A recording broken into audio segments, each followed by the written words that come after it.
आज कई सालों बाद हम 31 जनवरी की रात को बोनफायर कर रहे हैं। कितने सालों बाद कर रहे हैं ये तो मुझे भी याद नहीं है, पर औरों का तो पता नहीं। मैं एक मकसद के साथ कर रही हूँ। मैं जाते हुए 2024 की साख में अपने जीवन की नकारात्मकता, बुरे कर्म, ईर्ष्या, अहंकार, गुस्सा, दूसरों में दोष देखना, इन सब की आहुति देकर 2025 में अपने गुरु के बताए मार्ग पर चलकर दुनिया की तरफ नहीं, अपने प्रभु की तरफ कदम बढ़ाना चाहती हूँ। राधे राधे, आप सभी का स्वागत है मेरे इस चैनल पर। मेरा नाम है कनिष्का, जो मेरा दूसरा चैनल है टॉपर स्टॉप, वो आप सब जानते होंगे मुझे। तो यहाँ पे मेरा तिरंगा था, एक जगमग थी सारी जगह, बहुत खुशी थी। तो यहाँ पे मैं अपने भाई और मेरे नेफ्यू, हाँ मैं घर की सबसे छोटी बेटी हूँ, मेरी बड़ी बड़ी बहनें हैं जिनके बड़े बड़े बच्चे हैं, जो कई आईआईटी से पीएचडी कर रहे हैं, तो कोई डॉक्टर बन चुका है, बिल्कुल मेरी सेम एज के। मैं उन लोगों के साथ आज टाइम बिता रही हूँ, और ये टाइम बिताने का एक मकसद भी था कि मैं जाते हुए टाइम को अपनों के साथ बिताना चाहती थी, बिल्कुल एक छोटे से तरीके से, ना कोई बड़ा सेलिब्रेशन, ना कोई शो ऑफ, सोशल मीडिया से दूर, बस अपनों के बीच में खुशी के पल। और ये देखो, हर दिवाली की सवाई में मैं इन तेल को छोड़ दिया करती थी कि चलो कभी तो काम आएंगे, और आज आग जलाने में ये सारे बेकार पड़े हुए तेल हमारे काम आ रहे हैं। इसी तरीके से ये भी पता चलता है कि हर कोई चीज़ बेकार नहीं होती, वो कब काम आ जाए पता नहीं चलता है। तो दोष दर्शन नहीं करना चाहिए, बुराइयों की जगह अच्छाई देखनी चाहिए इंसान में। हाँ, कुछ ज़्यादा ही ऐसी चीज़ें जो आपकी ज़िंदगी में ट्रबल कर रही है, तो उससे तो दूर ही रहना चाहिए। फिर यहाँ पे हम इस तरीके से तेल कर रहे थे, सारे मेरे नेफ्यूज़ हैं जो कि तेल डाल डाल के खुश हो रहे थे, आग जल रही थी, क्योंकि हमने बहुत एफर्ट्स किए थे इस आग को जलाने में। आदत नहीं थी ना, सारे बच्चे थे, मैं भी कभी स्कूल में थी जब आग जलाती थी, वो भी पापा वगैरह जला देते तो बिल्कुल भी नहीं पता था। पर जब ये आग जली ना, तो एक उम्मीद आई कि हाँ, एफर्ट्स अगर हम करते हैं ना तो उसका रिजल्ट मिलता है। यहाँ बोनफायर करते करते हमें भूख लग गई थी, तो फिर हमने कुछ खाने का ऑर्डर किया। मैंने अपने लिए बर्गर मंगाए थे, क्रोस इसलिए है क्योंकि इसमें प्याज नहीं है, और उन लोगों ने अपने लिए पनीर रैप मंगाया था। तो हमारी ये छोटी सी सिंपल सी पार्टी इस तरीके से हुई थी। 31 जनवरी बिल्कुल ख़त्म ही होने वाला था, और आप सभी को हैप्पी न्यू ईयर 2025।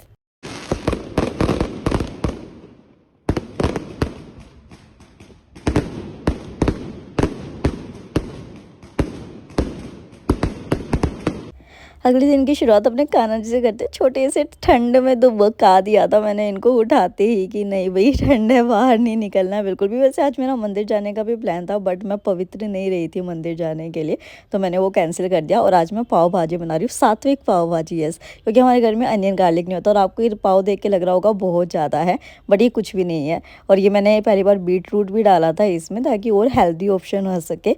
और क्योंकि हम अनियन गार्लिक नहीं यूज़ करेंगे, तो हम खूब सारे टमाटर यूज़ करेंगे। ऑब्वियसली इतने नहीं करेंगे, बट बहुत सारे यूज़ करेंगे। तो आपको पता है, जब भी मैं पाव भाजी बनाती हूँ, तो मेरे को हमेशा अपने कॉलेज के क्लासमेट की याद आती है, जिसने मुझे फर्स्ट टाइम बताया था जब मैं पाव भाजी बनाती थी पहले, कि उसका मेन इंग्रेडिएंट सीताफल होता है। और जब भी मैं पाव भाजी बनाती हूँ, मुझे उसकी याद ज़रूर आती है। इससे मुझे एक सीख भी मिलती है कि हमें दूसरे की ज़िंदगी में ऐसा रोल प्ले करना चाहिए कि वो हमें जब भी याद करे तो किसी अच्छी उससे ही याद करे, कभी दिल दुखा के याद ना करे कि उसने हमारे साथ ऐसा किया था। एक छोटी सी सीख है। चलो अपनी सात्विक पाव भाजी बनाते, तो मैंने अच्छे से टमाटर को पीस लिया था।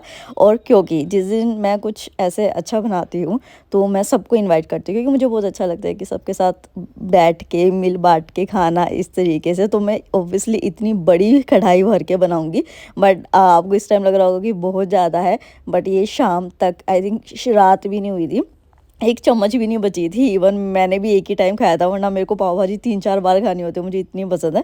पर मुझे भी एक ही बार खाने को मिली थी। तो यहाँ पे पहले मैंने अपना छोंक तो क्या कहता है, तैयार करना था। बेसिकली मैंने अपनी मिर्ची ऐड कर दी थी उसके अंदर, और बाकी में जो भी बाद में चीज़ें डलेंगी वो जलेंगी। आप एक चीज़ और पूछते हैं मेरे से कि मैंने दीक्षा लेने की बात कही थी पिछले व्लॉग में, तो उसके बारे में आप लोगों ने मुझसे डिटेल पूछी थी, तो हाँ वो मैं बताऊँगी। बट उससे पहले एक और ब्लंडर हो गया था मेरा, पढ़ाई कर कर के दिमाग इतना ख़राब हो जो है ना। मैंने पाव भाजी का मसाला रखा, और रख के पता नहीं मैं कहाँ भूल गई। बट आप मेरे चेहरे पे कामनेस देख रहे हो, कहीं भी मेरे को आप ये नहीं दिखेगा एंग्जाइटी हो रही है, बहुत हड़बड़ा गई है। अगर कुछ नहीं भी हो रहा लाइफ में, तो take it in easy way कि चलो कोई बात नहीं, नहीं हुआ तो क्या, सॉल्यूशन हर चीज़ का होता है। और ये मेरे को अपने गुरु से सीखने को मिला।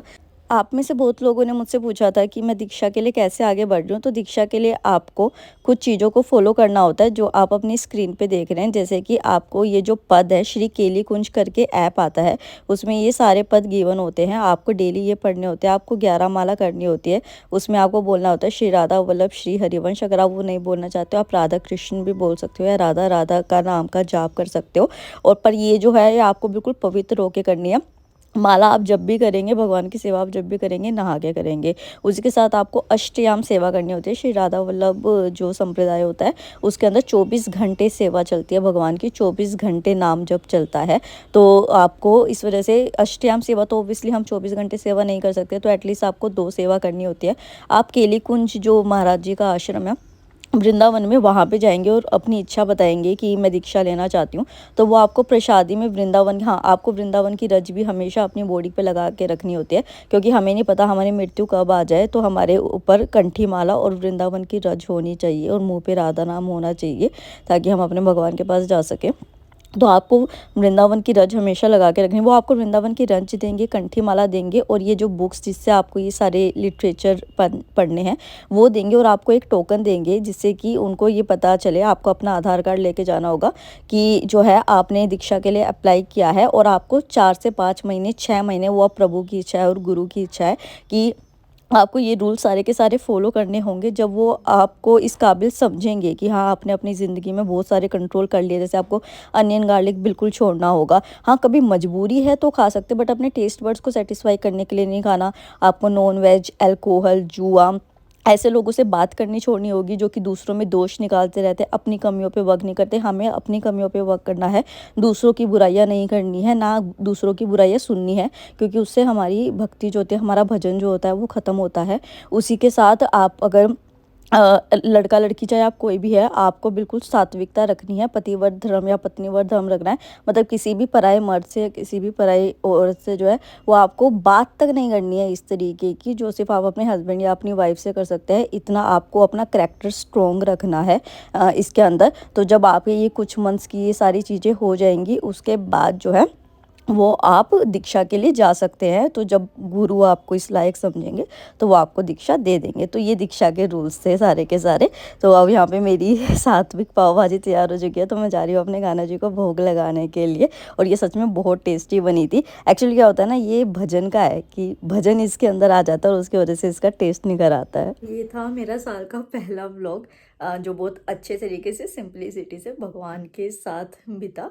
और मैं खाना दिखाना भूल गई, क्योंकि मेरे को इतनी तेज भूख लगी थी। सबको खिला के पापा भी आ गए थे, तो सब खा चुकी। इस वजह से मैं लास्ट में ना जल्दी जल्दी ऐसे ऐसे खाई, क्योंकि मुझे बहुत तेज भूख लगी थी। तो ये ब्लॉग था। अगर आपको अच्छा लगा हो और आप मेरे साथ कनेक्ट करना चाहते हो तो चैनल को सब्सक्राइब कीजिएगा, वीडियो को लाइक कीजिएगा। राधे राधे, जय हिंद।